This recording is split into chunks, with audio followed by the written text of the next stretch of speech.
In 52 BC, Julius Caesar did not conquer Gaul with, like, cinematic cavalry charges, Right. or, impassioned speeches to his men, Yeah. or heroic last stands. Oh, not at all. He won one of the most decisive military engagements in human history because his men dug trenches, Just digging dirt. literally digging dirt, but specifically 1% deeper every single night. Yeah. And that exact mathematical concept, this relentless, agonizing, completely unglamorous incremental progress, is the foundation of a highly polarizing, fiercely debated new war manual. It's circulating like wildfire right now. Like wildfire. So, welcome to the Deep Dive. Glad to be here. Before we unpack the profound implications of that historical strategy and how it applies to the modern world, I want to take a quick second and ask you, our listener, to please go ahead and hit that like button. Yeah, please do. Make sure you subscribe to our Deep Dives wherever you are listening right now. It really helps us keep bringing you these ultra-long, incisive reviews. And you are not going to want to miss a single minute of the staggering data we have in store for you today. You really aren't, because today's Deep Dive is an exclusive review of a provocative new ebook called 37X Men, How 1% Daily Gains Crush Weakness and Wokeness. Written by Conrad Riker. Exactly, Conrad Riker. And I want to be upfront right away. This book is explicitly targeted at an audience of men's rights activists, the red pill community, and men in the manosphere. That is definitely the core demographic. But whether you identify with those groups or you are simply a highly curious observer trying to understand the raw, unvarnished history of our institutions before they were, as the author describes it, captured by feminists and Marxists, Right. this book is essentially a must-read cultural artifact. It really provides a crystal clear window into a massive ideological shift that's happening right under our noses. It does. So I urgently recommend that you pause what you are doing, open up Amazon Kindle or Google Play Books right now, and buy this book. Get the source material for yourself. Read it for yourself. And while you are at it, go follow the author at Conrad Riker on Substack. The community he is building is growing extremely fast. Extremely fast. And the ideas he is putting out are undeniably shaping a significant portion of modern discourse. Well, and before we dive into the core of the text, I want to set the stage here. Please do. We need to be absolutely crystal clear about our mission today. We are dealing with highly charged, deeply controversial, and politically polarizing source material. Very polarizing. So our goal here on the deep dive is absolute clinical impartiality. Right. We are not taking sides. We are not taking sides. We are not endorsing the viewpoints presented in this book, and we are not condemning them either. Our sole objective is to impartially report on Conrad Riker's exact arguments as they are laid out in the text. Which is quite a blend. It is. He blends evolutionary psychology, a relentless mathematical approach to self-improvement, and a fierce critique of modern progressivism. Right. So by unpacking his thesis without bias, examining the specific data points and historical anecdotes he uses, our aim is to help you understand exactly why this specific message is resonating so deeply and so intensely with its target audience. It's a genuinely fascinating premise to start with, stripping away the romance of history to look at the cold, hard mathematics of survival. So let's look at the foundational blueprint he has laid out, the core philosophy of the book. It all hinges on biology, evolution, and the math behind the title itself. The 37X math. Yes. The fundamental arithmetic here is actually staggering when you map it out. Break down the 1% edge for us. The concept is that if you improve by just 1% every single day, due to the power of compounding interest, you don't just get 365% better over the course of a year. Right, because it compounds. Exactly. You compound 37 times annually. You become literally 37 times better at whatever specific metric you are relentlessly tracking. And that brings us right back to that incredible historical analogy he uses right out of the gate. Julius Caesar at the Siege of Alesia. The way Riker uses the Siege of Alesia is a masterclass in establishing a philosophical baseline. He isn't just dropping a historical name, he is dissecting the logistics of ancient warfare to prove a point about human nature. Right, because at Alesia, Caesar's Roman legions were heavily outnumbered. Massively. They had Vercingetorix and his forces trapped inside a fortified city. But Caesar knew a massive relief force of hundreds of thousands of Gauls was coming to surround the Romans. So they were trapped between two massive armies. Yes. So what did Caesar do? He didn't panic. He didn't rely on some burst of emotional inspiration. He ordered his men to build a circumvallation wall facing inward to keep the besieged in, and a contravallation wall facing outward to protect against the reinforcements. But the key detail Riker zeroes in on is the daily execution. Exactly. It wasn't built in a day. It was built through the excruciating daily dirt of digging trenches, sharpening stakes, and moving earth. Just 1% more each day. Right. While the enemy starved and relied on chaotic emotion, the Roman legionaries won through mathematically unbeatable iron discipline. Riker uses this to argue that modern survival and ultimately dominance isn't about grand sweeping gestures. No, it's about stacking micro wins until your rivals simply cannot mathematically compete. It fundamentally reframes how we think about success. Riker argues that Rome won through daily dirt, not drama. Dirt, not drama. And he takes that historical template of grueling discipline and ties it directly into evolutionary biology, which is where his argument really starts to show its teeth. He posits that biology absolutely does not care about your feelings, your social conditioning, or the current political climate. According to his thesis, evolution spent hundreds of thousands of years hardwiring men to lead, to fight, and to build.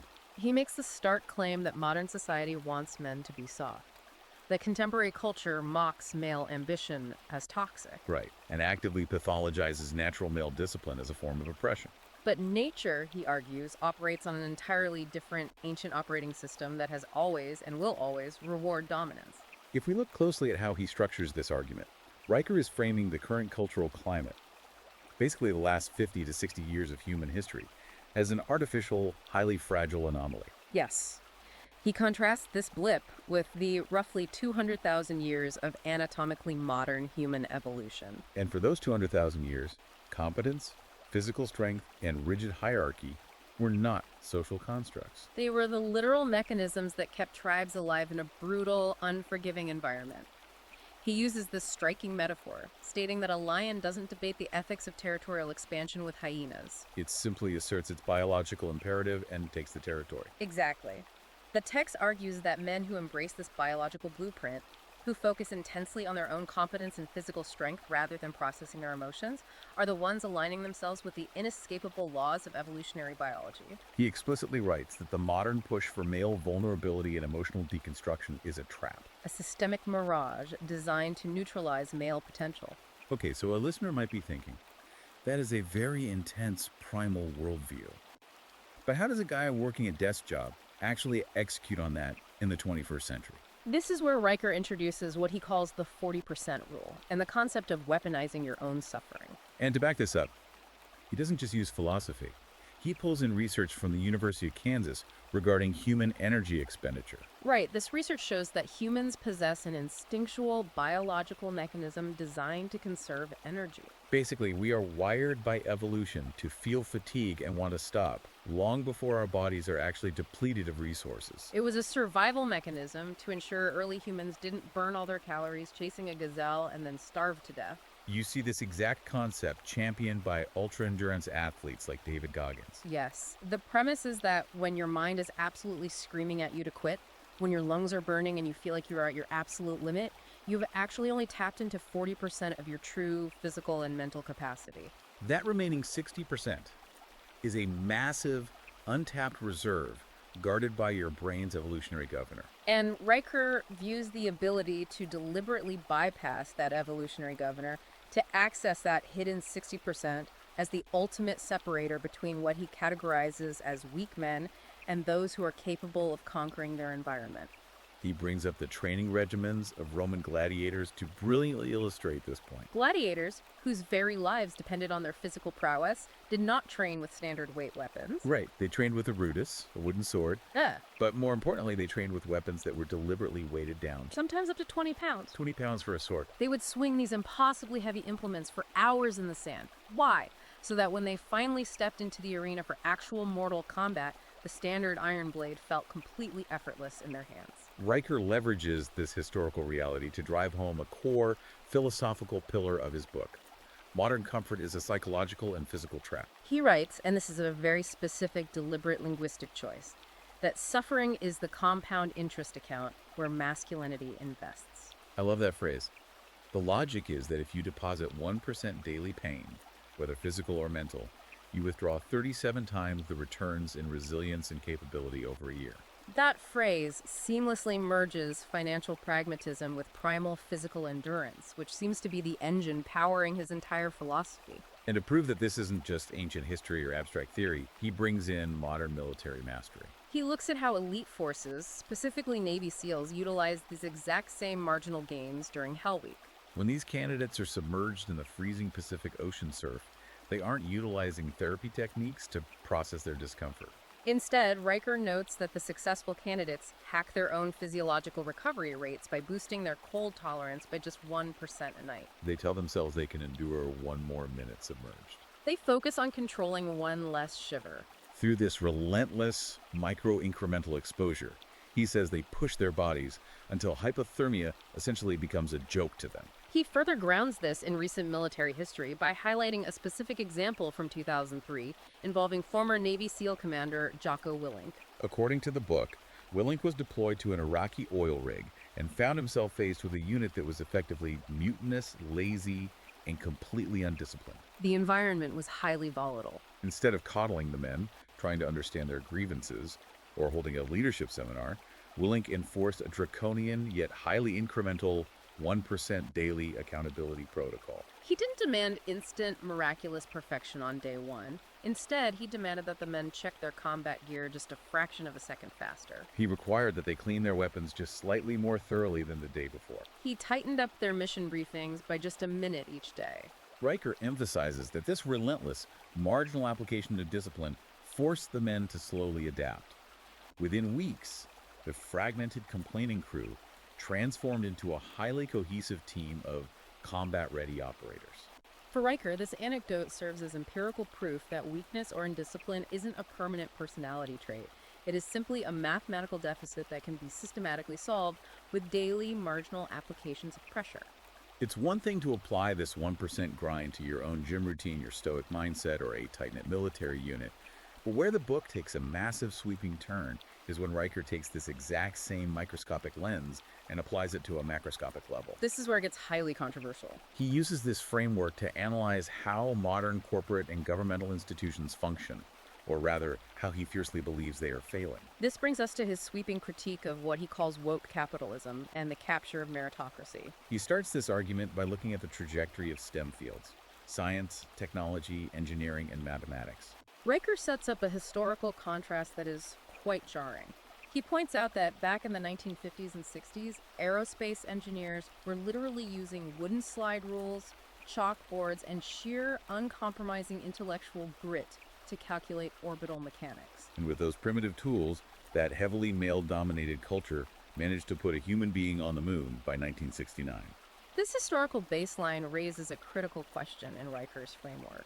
What has fundamentally changed in the architecture of these institutions since the Apollo missions? He contrasts those 1950s engineers with modern-day NASA.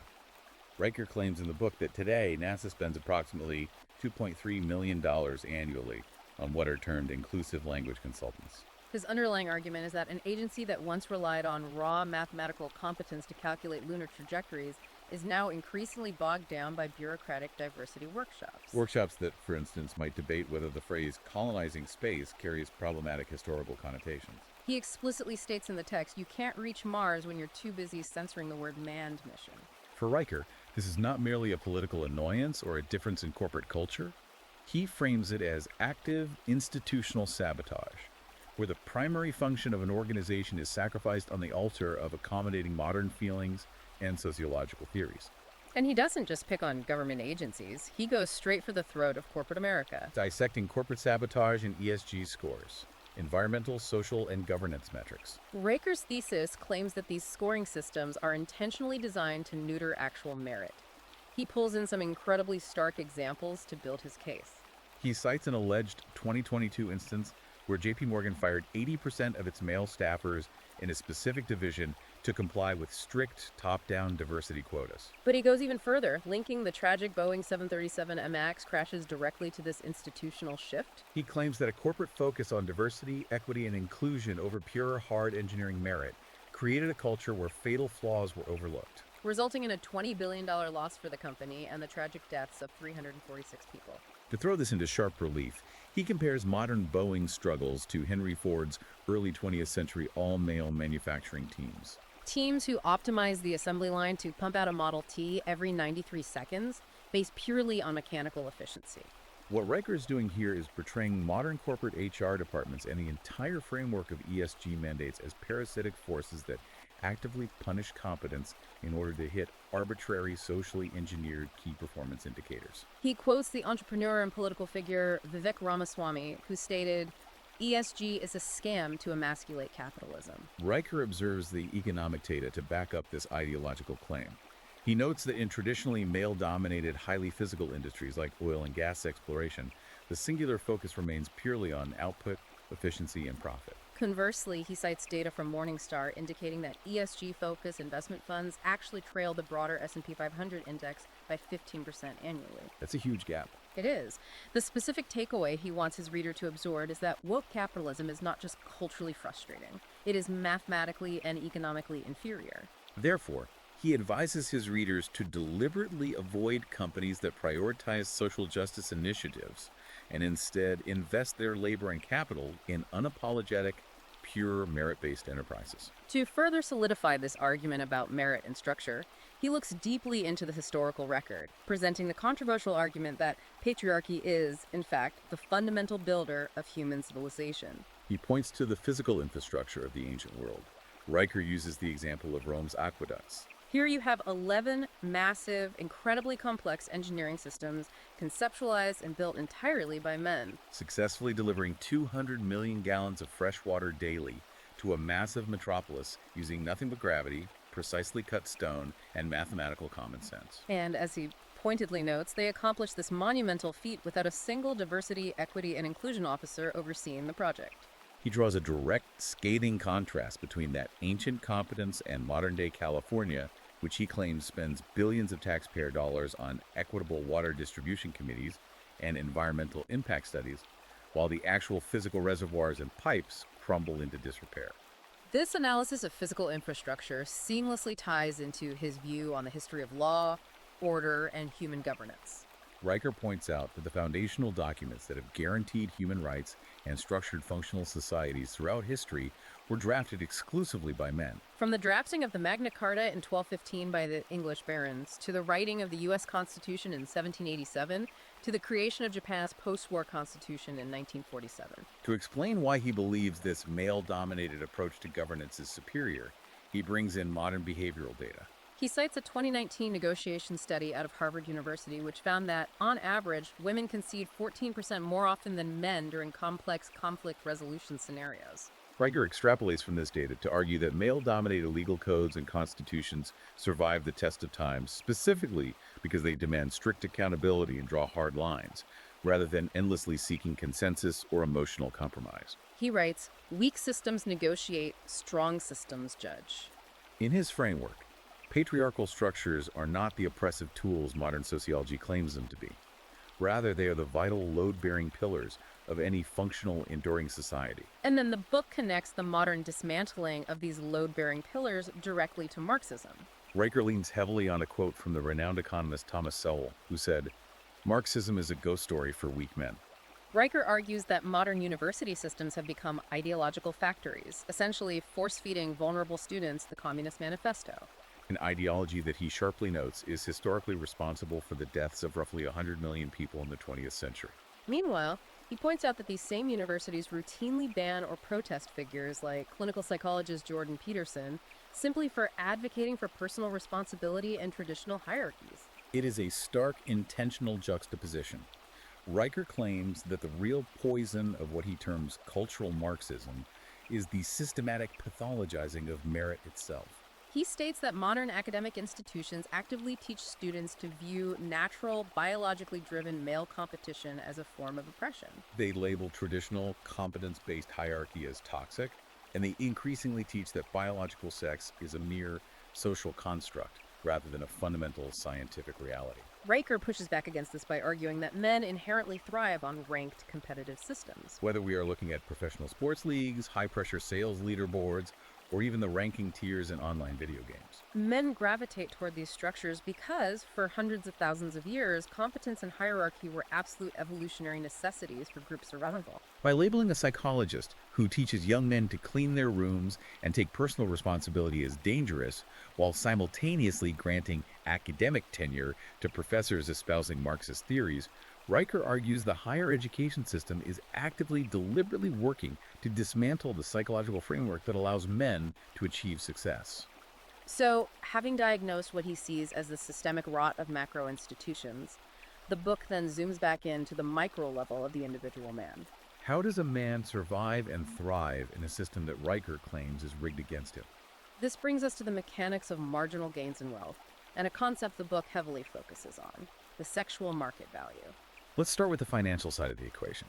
Riker's financial playbook is incredibly pragmatic, almost ruthlessly so. He views inflation not just as an abstract economic reality or a headline in the Wall Street Journal, but as a silent, malicious killer that actively drains a man's power and autonomy. He details the mechanics of fiat currency, noting that the US dollar has lost approximately 98% of its purchasing power since the creation of the Federal Reserve in 1913. Because fiat currency is constantly being printed and devalued by central banks, he argues that keeping your wealth in cash is essentially financial suicide.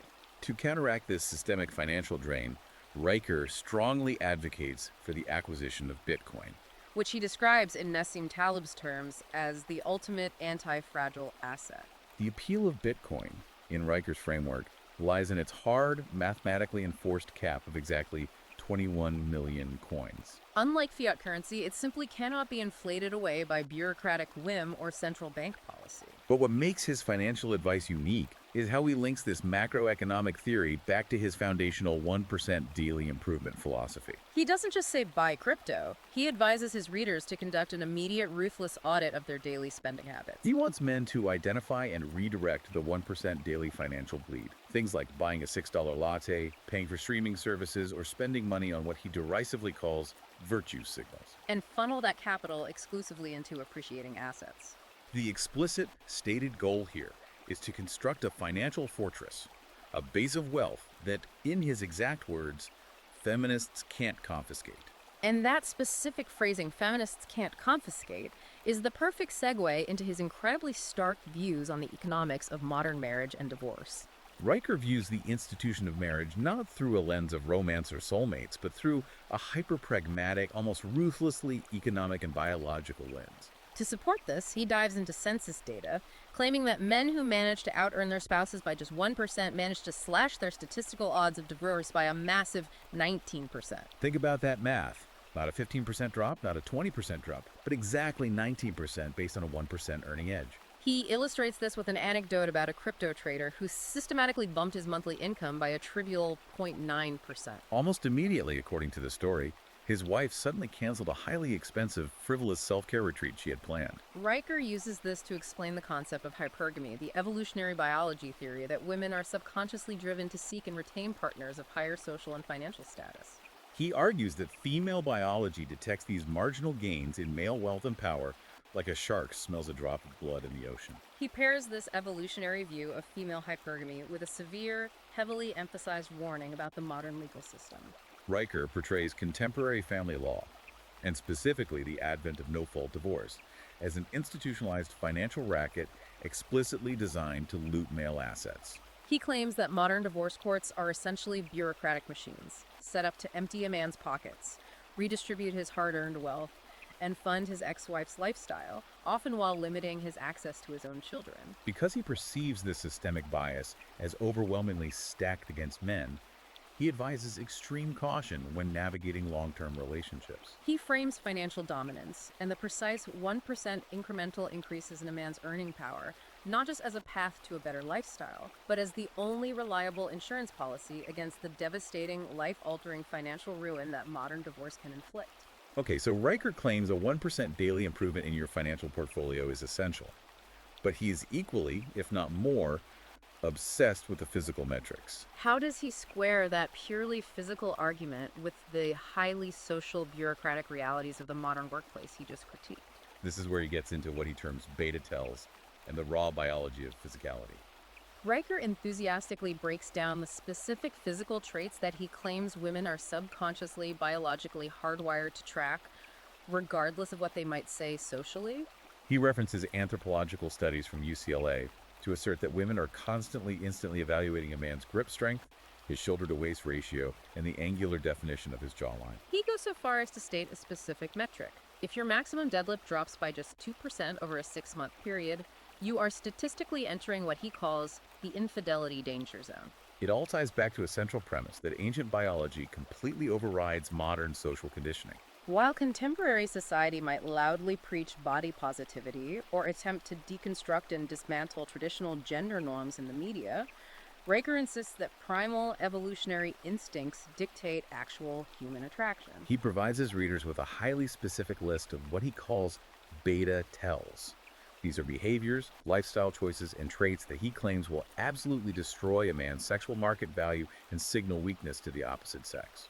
For instance, he points to dietary choices, citing data from the Mayo Clinic to argue that adopting a strict vegan diet results in a 12% drop in male testosterone levels. He also takes aim at modern coping mechanisms, claiming that men who actively use mindfulness or meditation apps correlate with an 18% higher rate of partner dissatisfaction. Suggesting that these apps pacify the very aggression that makes a man attractive. And the most wild, provocative statistic he throws out there regarding these beta tells is linguistic. He claims that based on his own analysis of 2,000 recent divorce filings, a man who unironically uses the phrase toxic masculinity in his daily vocabulary has a 79% increased risk of dying alone. He is unequivocally telling his readers that adopting progressive terminology isn't just a political or social choice to fit in at the office. It is an act of biological self-sabotage that will render them invisible to women. Which naturally leads to his concept of engineering charisma to counteract these modern pitfalls. Riker argues that charisma, that elusive quality that makes people follow a leader, isn't some magical, innate gift bestowed by the gods. It is instead a replicable science of microdominance that can be systematically hacked using his 1% rule. He uses the historical example of President John F. Kennedy to illustrate this. Riker notes that JFK didn't just casually walk up to a podium and speak naturally. He was notoriously obsessive about his public image. He would dissect audio playbacks of his own speeches, deliberately stretching specific syllables by exactly 1%. Or punching certain consonants 1% harder, meticulously engineering the cadence to build those iconic hypnotic addresses that captivated a nation. He also talks extensively about vocal pitch and the raw frequency of a man's voice. Raker cites research from the University of Illinois showing that if a man intentionally drops his vocal pitch by just 2 hertz, his colleagues are 17% more likely to back his ideas in a corporate setting. He even references the highly controversial online influencer Andrew Tate to make this point. Raker points out how Tate deliberately elongates his vowels, saying "top-y-gee" instead of a clipped top-g. Riker argues that this isn't natural speech. It is a highly calculated, deliberate vocal distortion designed to mimic the low-frequency dominance displays of primates. Like a silverback gorilla drumming its chest in the jungle. And to bring it back to the boardroom, he brings up a UCLA study claiming that simply holding eye contact for 1% longer than comfortable during negotiations secures better financial terms 73% of the time. It is entirely about utilizing these tiny, almost imperceptible nonverbal spikes to bypass the logical brain and directly trigger ancient status circuits in the listener's lizard brain. This strategy of microdominance is particularly insidious, and in Riker's view, highly effective, because it is designed to fly entirely under the radar of the modern HR departments he despises. As Riker points out, you can't be written up by human resources for your biological presence. If you stand 1% taller in a meeting, if you widen your physical stance by 1% to take up more space, or if you maintain eye contact just a fraction of a second longer than the other person, you are projecting raw authority directly into people's subconscious. You establish dominance before they can even consciously process, let alone critique the interaction. He fundamentally believes this is the primary mechanism by which men can quietly reclaim power and influence in corporate environments that actively police and punish more explicit traditional displays of masculinity. This is all incredibly intense focus on the individual, but Riker doesn't believe a man can survive entirely on his own. Which brings us to the final major section of the book, rebuilding male spaces and the concept of the brotherhood edge. Riker addresses what he calls the modern male isolation crisis, and the statistics he presents to frame this argument are incredibly bleak. He notes a 37% rise in male suicide rates since 1999. A year, he pointedly notes, is the exact same year the movie Fight Club came out, which dealt heavily with themes of male disenfranchisement. He points out that currently 40% of men report feeling crippling daily loneliness. And a staggering 1 in 5 men admit to having 0 close confidants to whom they can turn in a crisis. Riker attributes this devastating society-wide collapse in male mental health directly to the systematic eradication of male-only spaces. Riker argues that modern society essentially taxes masculinity like a luxury good, turning environments that historically served as crucial sanctuaries for men into legal and social liability nightmares. He traces the literal erasure of these physical and social spaces using hard historical numbers. Consider the Elks Lodge, a classic fraternal organization. Riker knows that in 1976 they boasted well over 1 million active members. Today, that number has plummeted to barely 400,000. He also points a heavy finger at the Boy Scouts of America. For over a century, he argues, the Boy Scouts effectively turned boys into capable men through rigorous survival drills, merit-based hierarchies, and sanctioned risk-taking in the wilderness. But he points out that after the organization admitted girls in 2017, a move he claims was made solely to appease cultural activists' membership nosedived by a catastrophic 60%. Riker's conclusion from this data is blunt and uncompromising. When you neutralize male spaces and force them to become gender neutral, you fundamentally neuter male potential. He believes that men desperately need unfiltered environments, completely free from what he terms feminist sermons and corporate HR oversight, where they can exchange hard skills, speak freely, and restore their collective backbone. So, given this massive societal shift, what is his proposed solution to this epidemic of isolation? It is a concept he introduces called the Centurion Principle. Riker explains the math of this principle clearly. If you get 10 men together, and they commit to all improving themselves by 1% daily across physical, financial, and mental metrics, they don't just add their strengths together. Through the compounding network effect, they become 37 times stronger as a cohesive unit in a single year.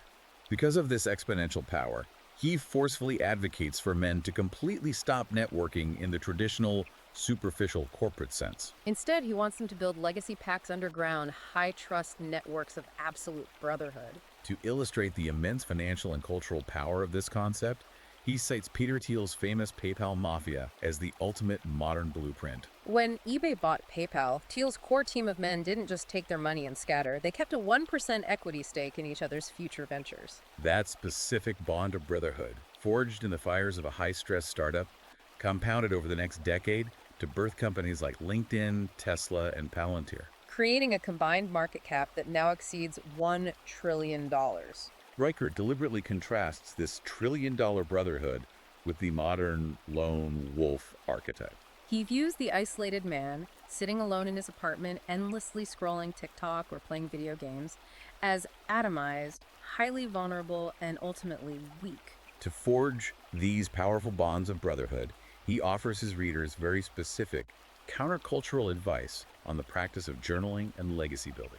In modern therapy culture, journaling is often presented as a way to process trauma or express vulnerability. Riker explicitly warns men not to journal about their feelings and absolutely forbids them from using a journal to coddle their inner child. He tells a chilling cautionary tale about an accountant he calls Dave.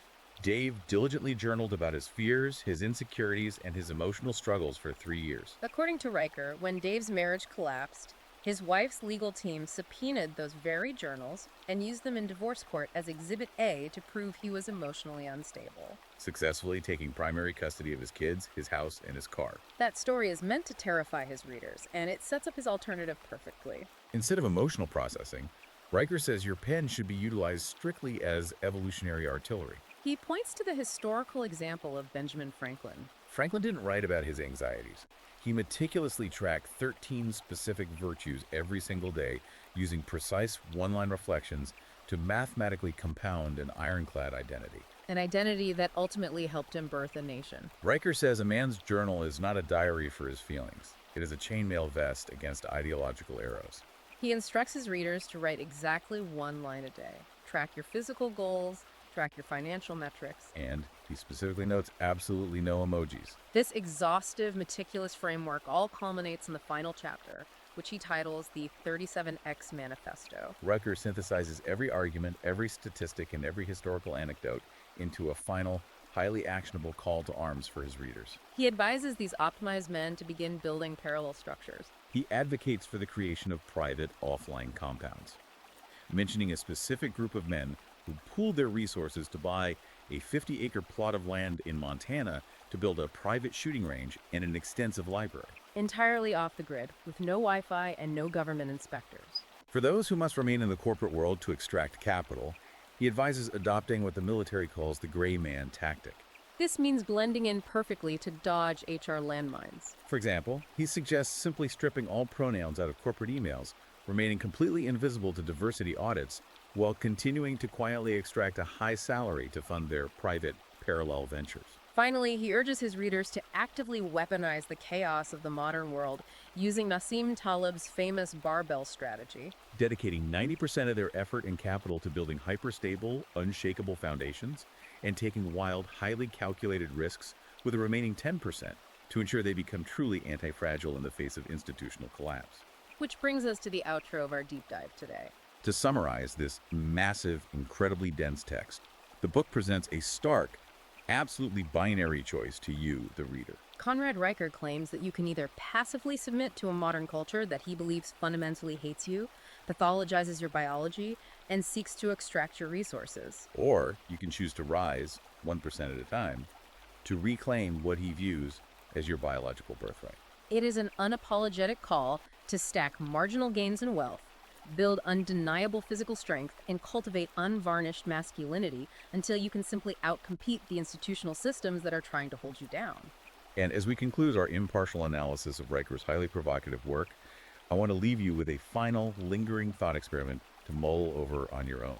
If society's macro institutions continue to polarize along these exact ideological lines, and if corporate and academic systems continue to push for inclusivity at what is perceived by a large demographic to be the direct expense of traditional merit and hard competence, What actually happens to the broader culture? what happens to the tax base, the innovation pipeline, and the infrastructure when a critical mass of these highly disciplined, hyper-optimized men decide to fully detach? When they quietly take their wealth, their hard skills, and their network of resources, and completely withdraw into entirely parallel private societies. It is a profound, incredibly pressing question about the future trajectory of our entire civilization. It really is, and it is a question that, regardless of your politics, this book forces you to confront head on.